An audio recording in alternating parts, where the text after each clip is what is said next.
नमस्कार, मैं रजनीश यादव। आप देख रहे हैं प्रभात खबर।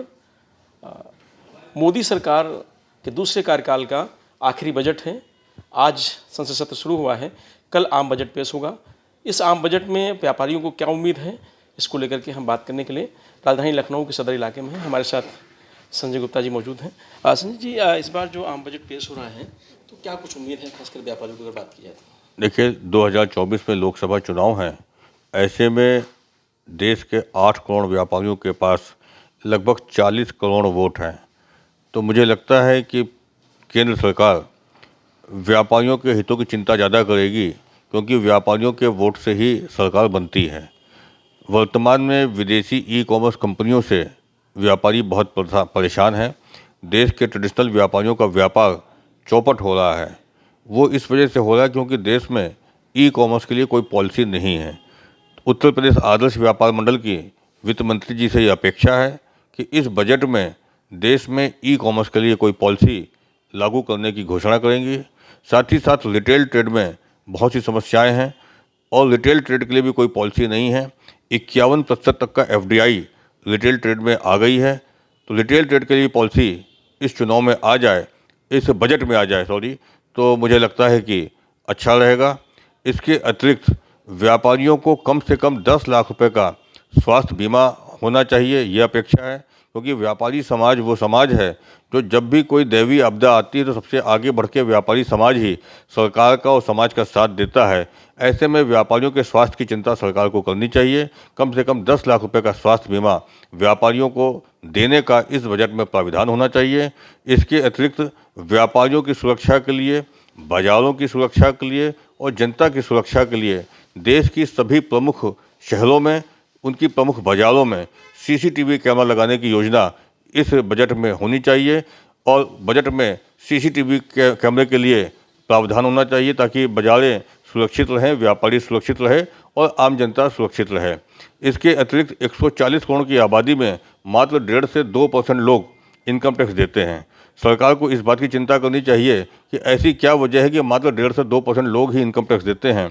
उसकी मुख्य वजह यह है कि सरकार का जो इनकम टैक्स का स्लैब है वो 10%, 20% और 30% है, जो कि बहुत ज़्यादा है। ये स्लैब 5%, 10% और 15% होना चाहिए। ऐसा होने से अधिक लोग इनकम टैक्स के देंगे।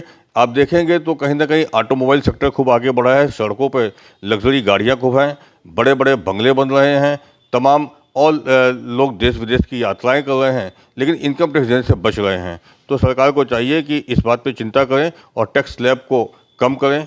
जीएसटी बहुत कठिन हो गई है। जीएसटी में व्यापारियों को बहुत समस्याएं आ रही हैं। सबसे पहले तो कंप्यूटर और लैपटॉप व्यापारी आसानी से खरीद सके, इसके लिए व्यापारियों को जो जीएसटी में पंजीकृत हैं उनको सब्सिडी के साथ में जीएसटी खरीदने की, वो लैपटॉप और कंप्यूटर खरीदने की व्यवस्था करने का प्रावधान इस बजट में रखा जाए।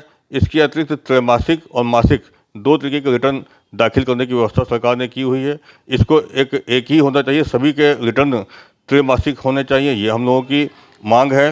प्रेजेंटिव टैक्स में 2 करोड़ तक की लिमिट है, उस लिमिट को बढ़ा करके 5 करोड़ किया जाए, ये उत्तर प्रदेश आदर्श व्यापार मंडल की मांग है। और व्यापारी जो जीएसटी जमा करता है, जीएसटी के अनुपात में व्यापारियों को पेंशन मिले, ये हम लोगों की वित्त मंत्री जी से अपेक्षा है। व्यापार, उद्योग और कृषि, ये 3 ऐसे क्षेत्र हैं जिनके समुचित विकास से देश की अर्थव्यवस्था आगे बढ़ती है। विशेष रूप से व्यापारी अपने खर्चे पर सरकार को जीएसटी कलेक्ट करके देता है, तो सरकार को व्यापारियों की चिंता विशेष रूप से करनी चाहिए। मुझे लगता है कि ये बजट जो आएगा वो व्यापारियों का बजट होगा, व्यापारियों के हितों की रक्षा करने वाला बजट होगा।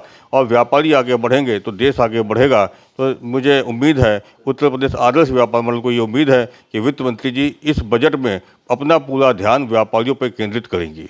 देखिए, व्यापार हमें आने वाले कल जो बजट पेश होने वाला है, मैं सरकार से बहुत अपेक्षा है कि वो मध्यम वर्गीय और निम्न स्तरीय व्यापारियों के लिए कुछ विचार करेगी।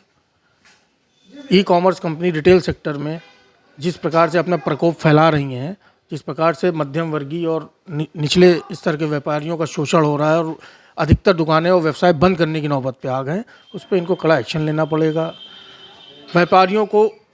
व्यापार को आगे बढ़ाने के लिए गवर्नमेंट को व्यापारियों को सस्ते ऋण पर लोन उपलब्ध कराना पड़ेगा।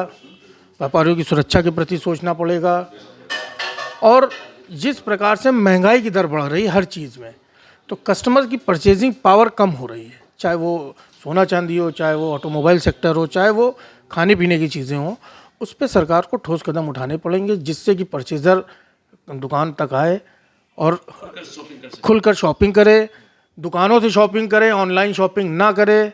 क्योंकि अगर ऑनलाइन शॉपिंग करेगा तो व्यापार जो हम लोग दुकानें खोले बैठे हैं, एक दिन ऐसी नौबत आएगी कि हम लोग की दुकानें बंद हो जाएंगी, और तब सरकार हम लोग के लिए कोई भी विचार अगर नहीं करेगी तो बहुत व्यापारियों का उत्पीड़न हो जाएगा। उम्मीद है इस बार जो कल बजट पेश हो रहा है इसमें क्या कुछ आपको मिलने वाला, कुछ उम्मीद? देखिए, उम्मीद लगाई जाती है, उम्मीद है, और हम लोग तो यही कामना भगवान से भी करते हैं और यही कामना सरकार से भी करते हैं कि अगर हम लोग के बारे में सोचेंगे, क्योंकि हम लोग की जो हालात इस समय है, व्यापारी जो बाज़ारों में व्यापार ख़त्म हुआ है, अगर ये आवाज़ सरकार तक नहीं पहुंची, या हम लोग के माननीय प्रदेश अध्यक्ष जी के माध्यम से या व्यापार संगठन के माध्यम से ये आवाज़ उन तक निरंतर पहुंचाई जा रही है, पिछले 10 सालों से पहुंचाई जा रही है कि रिटेल सेक्टर में ई कॉमर्स कंपनी ये समझ लीजिए भस्मासुर है। ये अभी तो बहुत अच्छा लग रहा है, लोग जो है बटन दबा रहे हैं और सामान मंगाए ले रहे हैं, वापस करे दे रहे हैं उसमें, लेकिन आने वाले दिनों में कि हम जैसे दुकान खोलते हैं, हम कोई इंफ्रास्ट्रक्चर खड़ा करते हैं, हमने दुकान खोली तो दुकान खरीदी तो किसी बिल्डर से खरीदी, 4 लोगों को रोज़गार वो मिला, प्लस हमने दुकान में फर्नीचर बनवाया, 10 लोगों को रोज़गार हमने दिया, प्लस हमने लाइट लगवाई उनको रोज़गार दिया, प्लस हमने स्टाफ रखा, प्लस हम GST दे रहे हैं, प्लस हम स्टॉक रख रहे हैं। वही चीज़ें ऑनलाइन 2-2 हज़ार 3-3 हज़ार रुपये सस्ती मिल रही हैं और हम लोगों के यहाँ परचेजर नहीं आ रहा है। तो इस सबसे बड़ी मार, क्योंकि हम लोग रोज़गार दे रहे हैं ना, ऑनलाइन कंपनियां रोज़गार कहाँ दे रही हैं। तो धीरे धीरे करके अगर ये इस पर गवर्नमेंट ने कड़ा एक्शन नहीं लिया, और ये हकीकत है, मैं आपके चैनल के माध्यम से ये अपील करता हूँ और कामना करता हूँ कि आपके चैनल के माध्यम से ये आवाज़ ऊपर तक जाए। ये मेरी पीड़ा है, मैं अपनी पीड़ा बता रहा हूँ। आज अब देख लीजिए, मेरी दुकान में आप बैठे 1 घंटा हो गया है, एक कस्टमर नहीं आया, मैं अपना परिवार कैसे चलाऊँ?